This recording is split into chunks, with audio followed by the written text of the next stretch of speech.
I got an email one day. It was my early retirement eligibility date notification, and I remember reading it and thinking, wait, what? What is this about? I had been a federal government employee for years. I thought I understood my retirement. Turns out I only knew the last chapter. I had skipped everything that came before that. And that gap between what I thought I knew and what I actually needed to know, it cost me time I can't get back. If you work for the government and retirement feels like something you'll figure out later, this one's for you.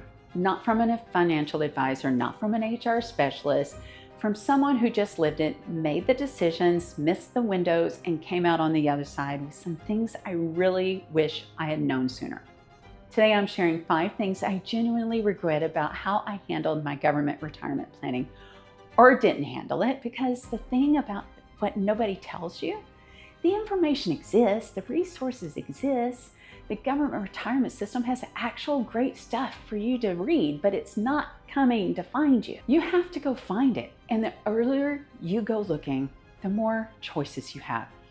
Stay with me through number 4 because it almost kept me from working longer than I needed to. And it wasn't my boss keeping me there. It wasn't the money. It was a number on a calculator that I couldn't let go of. Regret number 1, I didn't even know about early retirement options until I was notified I was eligible. Quick question. Do you know your earliest possible retirement date?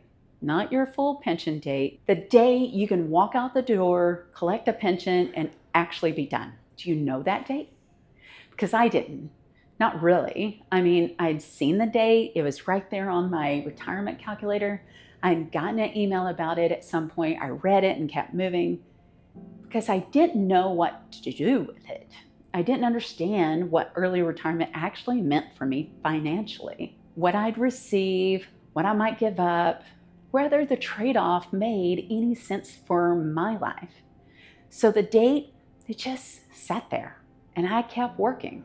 And here's what I know now that I didn't know then. Early retirement isn't just a date. It's an optional decision point.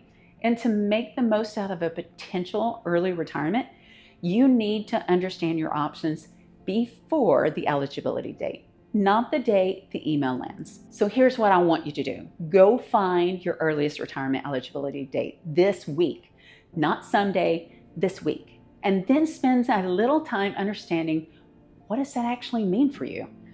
What your pension would look like? What are the trade-offs you would be giving up? You don't have to make any decisions. You just need to know what the question is. Because knowing that date and actually understanding it changes the way you think about every year between now and then. And once you know the date, you need to be ready to act on it, which brings me to regret number 2. When an opportunity knocked, I wasn't ready to open the door. Has something ever come along, a job offer, an opportunity, a chance to make a big move, and you couldn't say yes? Not because it was wrong, but because you didn't know enough to say yes confidently. Here's what happened to me. At one point, an opportunity came up. Resigned with 6 months' pay, real money, a real runway to figure out the next chapter. And at the end of that runway, I could have taken early retirement, and I said no. How much earlier I could have started this retirement chapter, because it wasn't a bad opportunity. It might have been a good one. I just wasn't in a position to actually know the difference. And that is on me. Here's what I would do differently. I should have reached out to our financial advisor more often for check-ins or whatever you need to do to review your investment strategy. Know your numbers on a regular basis, not because something is wrong, but because when something comes along, you need to be able to evaluate it. Opportunities in the government don't always come with a lot of lead time. But here's the thing, even if I had known my numbers perfectly, there's a good chance I still would have stayed because I had a plan, a fixed plan, and I had never once thought to question it. Regret number 3, I was on autopilot toward a finish line I had never actually chosen. When someone asks you when you're going to retire, what do you say? Most government employees know a date, their full pension date. It's a date in their head, probably been there for years. It's just the plan. But here's my question. Do you plan to retire or soon after that date? just because it's the date on the retirement calculator. For me, it was the second one. I had a full pension date. That was it. That was the whole retirement plan. I had never run any other scenarios. Never looked at what leaving years earlier might actually look like. Never asked myself, is this still the right answer for me? Why would I? I already knew where I was going. So I never looked at alternatives. Never researched what early retirement could actually mean financially. Never give myself permission to even ask the question. I was just floating toward a date on a calendar that was set and forgotten about. And here's what that cost me.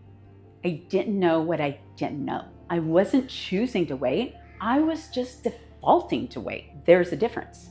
Choosing to wait until full pension because you run the numbers and it makes sense, that's a decision. That's yours to make. But waiting because it never occurred to you to look at anything else, that's just inertia, and that has a cost. Run the alternative scenarios, even if you end up exactly where you started.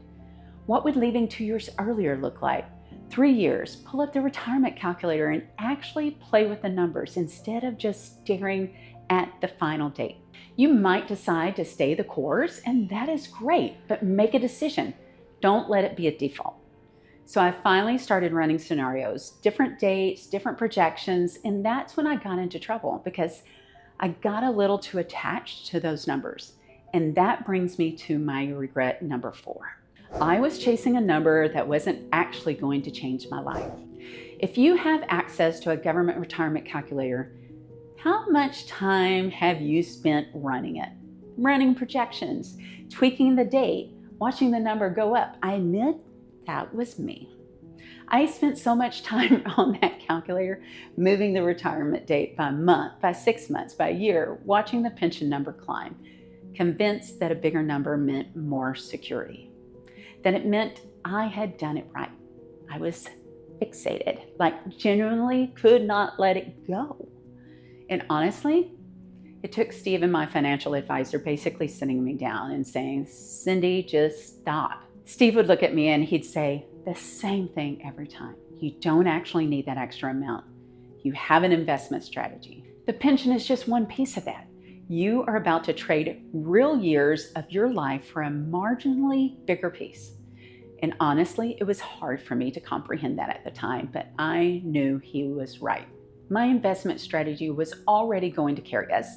The pension difference I was chasing wasn't life-changing money, but the time I was giving up to get there, that part I was never going to get back. And I genuinely knew that there were people in my own family who never, ever had that opportunity to retire at all, who would have given anything for the option I was sitting there trying to optimize. And I was out here running calculator scenarios over and over. Here's what I want you to actually do. Run the full calculation, not just the pension output, pension, plus investments, plus what you spend, plus what you're giving up, and by giving up that time. When I finally did the math with our advisor and looked at everything together, the answer got a whole lot clearer. Don't wait for someone to have the conversation with you that Steve had with me. Go run the full numbers now.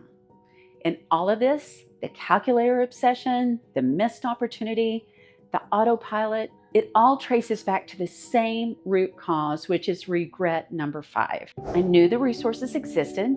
I just never gave myself the time to use them. Are you the person at work who likes to save all of their annual leave, who always says yes when someone needs something, who eats at their desk because there's just too much to do and a 15-minute break seems too long?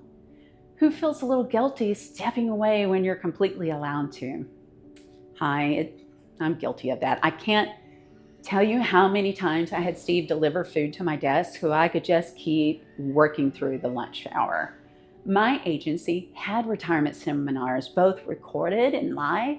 Some of them were multiple days, and there were some genuinely excellent federal benefit advisors right here on YouTube who could have explained all of this to me years before I figured it out on my own.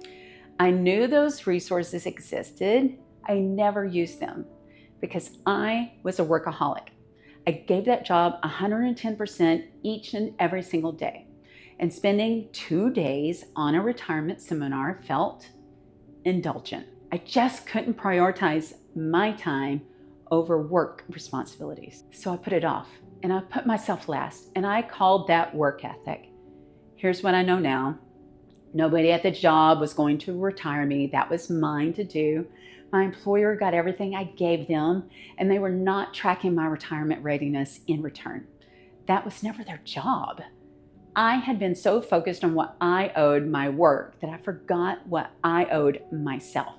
And I think about that version of me who had taken those seminars 5 years earlier, who had watched those YouTube videos earlier, who had asked the questions earlier. That version of me might have had more options, might have been sitting here sooner. You absolutely have to be the proactive one, period. Go to the seminars. Know your retirement resources in your agency. Search for federal retirement advisors on YouTube. There are so many great ones. Ask the HR questions that feel too basic to ask. The government is not going to retire you. You have to retire yourself. And the earlier you start, even just looking, even just learning what the questions are, the more room you have to make this go the way you want. Here's the thing I want you to leave with. None of these regrets derailed me. I'm okay. I was able to retire early, eventually. I just had to figure it out in real time, and it was a little messy, but it was wonderful, and I'm exactly where I am supposed to be. I had the time to prepare, and I spent it looking the other way. So if you are a government employee and retirement is somewhere in your future, even if it feels far away, please start looking now. Not because you need to have all the answers, just because knowing what the questions are changes everything. Tell me in the comments, is there something about your retirement benefits that you wish someone had told you earlier? I have a strong feeling I'm not the only one who learned some of this the hard way. And your experience could help someone else in this process. Let's help each other out in the comment section. If you're interested in early retirement and slow travel, and figuring out what comes next after a career ends, hit that subscribe button and follow along. We're making plenty of mistakes as we go, but maybe together we'll be a little better prepared. Thanks for watching Someday Chasers. See you in the next adventure.